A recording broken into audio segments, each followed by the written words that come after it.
महाराष्ट्र के सिंधुदुर्ग स्थित मालवन किले में छत्रपति शिवाजी महाराज का पुतला गिरने के बाद महाराष्ट्र में राजनीति गर्मा गई है, जिसको लेकर आज मुंबई बीकेसी में कांग्रेस का प्रस्तावित मूक आंदोलन था।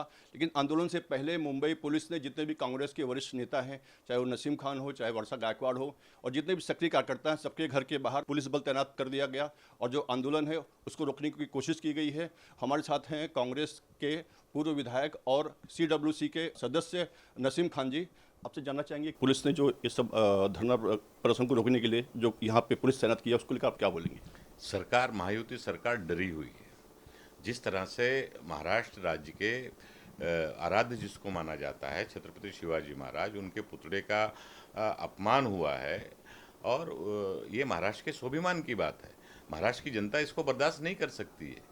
महायुति सरकार के कार्यकाल में बार बार छत्रपति शिवाजी महाराज का अपमान हो रहा है, तो आज उसका निषेध व्यक्त करने के लिए भारत सरकार के प्रधानमंत्री नरेंद्र मोदी जी आज मुंबई आए हुए हैं। तो हम लोग मूक निषेध करने के लिए लोकतांत्रिक तरीके से जमा हो रहे थे और सरकार ने पुलिस द्वारा बल प्रयोग करके सभी नेताओं को उनके घरों में होम अरेस्ट कर लिया सवेरे से।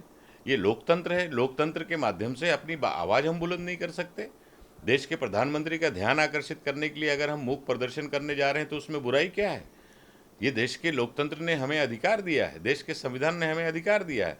लेकिन महाराष्ट्र की महायुति सरकार जो है, भारतीय जनता पार्टी द्वारा जो संचालित सरकार है, ये सरकार बल प्रयोग करके लोकतंत्र को ख़त्म करना चाहती है, कमज़ोर करना चाहती है और हम आवाज़ दबाना चाहती है। लेकिन कांग्रेस पार्टी और कांग्रेस के नेता अपनी आवाज़ को बुलंद करते रहेंगे। इस तरह से सरकार के बल प्रयोग को आगे हम लोग डरने वाले नहीं हैं और ये आंदोलन हमारा चलते रहेगा। और इस सरकार को आज महाराष्ट्र की सरकार के खिलाफ महाराष्ट्र की जनता सड़कों पर है। कानून और व्यवस्था ख़त्म हो गई है।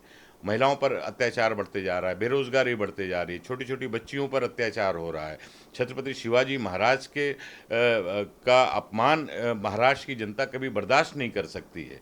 तो ये आज सरकार पूरी तरह से डरी हुई है। सरकार के पैर के नीचे ज़मीन खसक चुकी है और सरकार पुलिस का दुरुपयोग करके लोकतांत्रिक तरीके से चलाए जाने वाले आंदोलनों को कुचलना चाहती है। लेकिन यह आंदोलन आगे बढ़ता रहेगा। 1 तारीख को हम लोगों ने बड़ा आंदोलन पूरे महाराष्ट्र में शुरू करने का निर्णय लिया है और हम करेंगे। आज मोदी जी का पालघर में दौरा है, तो क्या उसको लेकर सरकार जो है ये मतलब डरी हुई है कि कहीं उनके सामने जो कांग्रेसी कार्यकर्ता न पहुंच जाएं और वहाँ पे काले झंडे दिखाएं, प्रदर्शन करें? क्या उसको लेकर ये सब तो नहीं हुआ है? देखिए, ये लोकतंत्र का हिस्सा है, चाहे जिसकी भी सरकार रही हो। आज़ादी के बाद से लेकर आज तक आप देखिए, और कांग्रेस पार्टी जब अंग्रेजों के सामने नहीं झुकी, नहीं डरी, तो मोदी जी की सरकार और भारतीय जनता पार्टी की सरकार से डरने वाली है क्या? ये इनको गलतफहमी है। देश में लोकतंत्र है।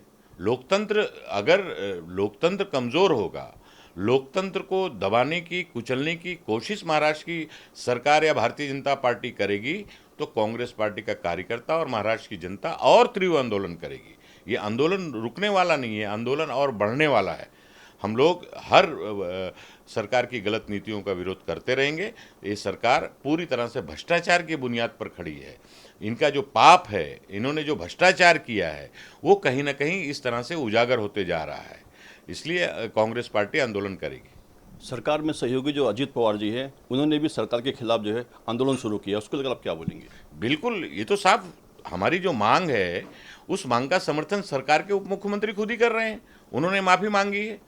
हम तो यही कहते हैं कि महाराष्ट्र के मुख्यमंत्री ने माफ़ी मांगनी चाहिए, देश के प्रधानमंत्री ने माफ़ी मांगनी चाहिए महाराष्ट्र की जनता के साथ। जो महिलाओं पर अत्याचार हो रहा है, जो छोटी छोटी बच्चियों पर अत्याचार हो रहा है, सरकार फेल है, विफल है।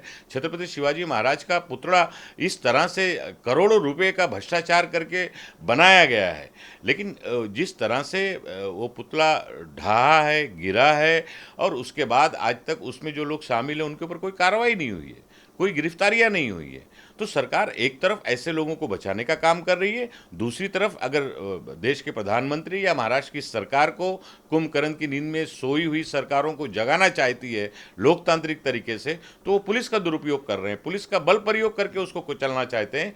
लेकिन न हम डरेंगे, न झुकेंगे, हम लड़ते रहेंगे और जीतेंगे। खबर ये भी आ रही है कि जो कांग्रेस मुंबई अध्यक्ष वर्षा गायकवाड़ जी को शिवाजी पार्क पुलिस थाने में हिरासत में लिया गया है, उसको लेकर क्या बोलें? देखिए, सभी नेताओं को, हम लोग को सबको हाउस अरेस्ट सवेरे से करके रखा गया है।